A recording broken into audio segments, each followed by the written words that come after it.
Patriot Gold has the no fee for life IRA, where your IRA or 401k can be in physical gold and silver on qualifying rollovers. Call 888-869-9656 for a free investor guide today. Patriot Gold Group is Consumer Affairs top-rated gold IRA dealer 7 years in a row. Call 888-869-9656. Good afternoon on the second day of the new year. I'm still reporting on the ongoing effects of the Biden coup.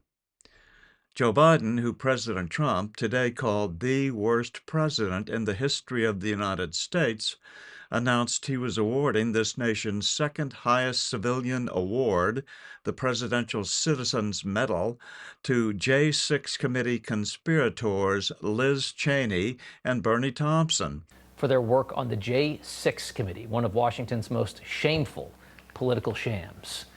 Liz Cheney could soon face charges, much warranted charges, I should say, for witness tampering. Intriguingly, the Presidential Citizens Medal was established in 1969 by disgraced President Richard M. Nixon, who resigned his presidency on August 9, 1974, rather than face certain impeachment and conviction for his role in not only the infamous Watergate scandal, but beneath those glaring Watergate headlines lurked a much more treacherous plot to install Nixon in office for a third term by force of arms, exactly what Cheney, Thompson et al.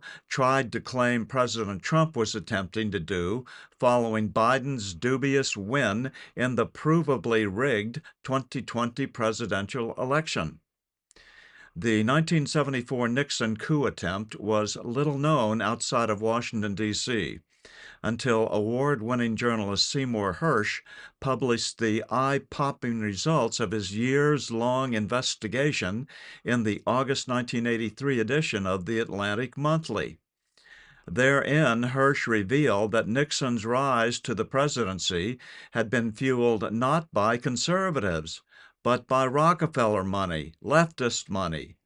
This will shock some well-meaning conservative TV commentators of today, but Nixon's rise to power was actually the first attempt by communism to secretly seize control of the United States, a gambit that was only fully achieved when Biden entered the White House.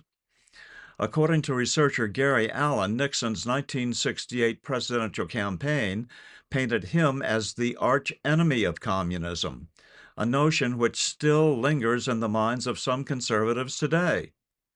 However, after losing to JFK in the 1960 election, then losing the California governor's race to Pat Brown in 1962, Nixon was broken of political will and dismal finances and fell into the arms of Nelson Rockefeller.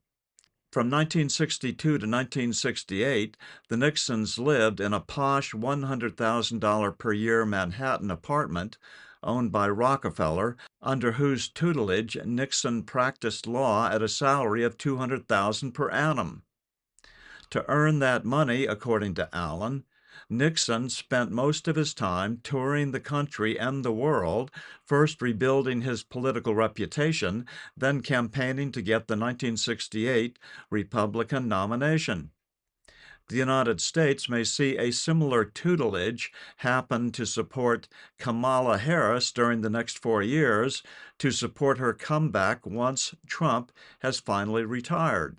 During that 1968 election campaign, Nixon pretended to be the arch-enemy of communism.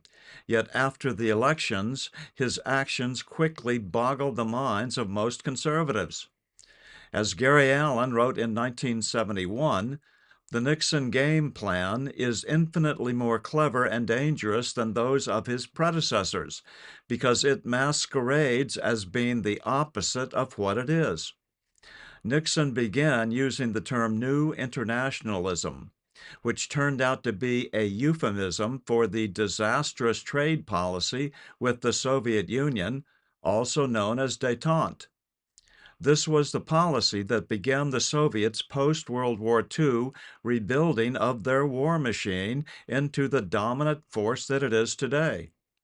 After Nixon's presidential win in 1968, the Nixon team, which included Dr. Henry Kissinger, another Rockefeller confidant, who became Nixon's national security advisor. Together, they steered America in a sweeping turn to the left that few understood or appreciated. Outgoing Democrat President Lyndon Johnson was astonished by the Nixon-Kissinger turn to the left.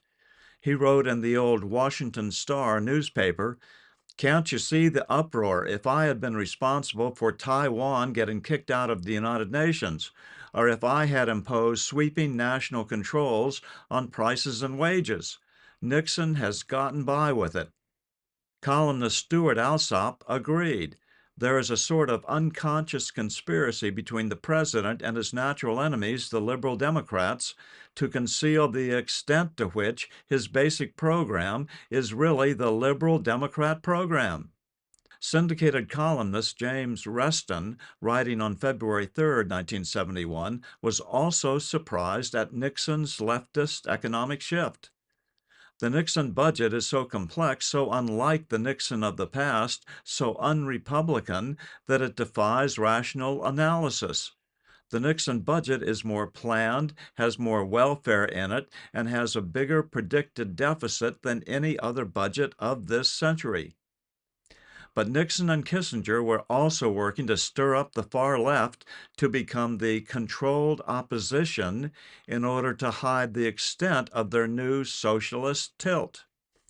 As James Cunin wrote in 1968 in his book on the growth of the Radical Students for a Democratic Society, the SDS, which was entitled The Strawberry Statement, Notes on a College Revolutionary, men from Business International roundtables tried to buy up a few radicals.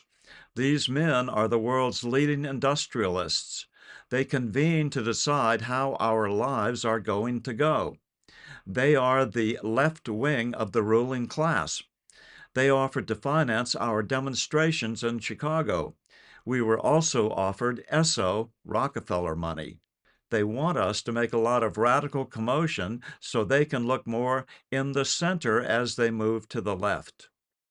So Nixon and Kissinger were actually pushing a leftist agenda while pretending to be much more conservative. This decoy gambit proved to be remarkably effective at hiding their real intentions that would further blossom in President Jimmy Carter, followed by Barack Hussein Obama, then finally Joe Biden. Now, in his final days of ignominy, Biden grants his nation's second highest civilian award to the two who led Congress into their darkest hour, the completely bogus J6 tribunal, which produced nothing but additional months of smoke and mirrors to hide Biden's ongoing treasonous sellout to the Chinese communists. Fortunately, Trump is only 19 days away from freeing the 1,000 prisoners of that outrage. Notice the incredibly beautiful medal itself. Although most believe that the bird-like creature in the center is a bald eagle, but it is not.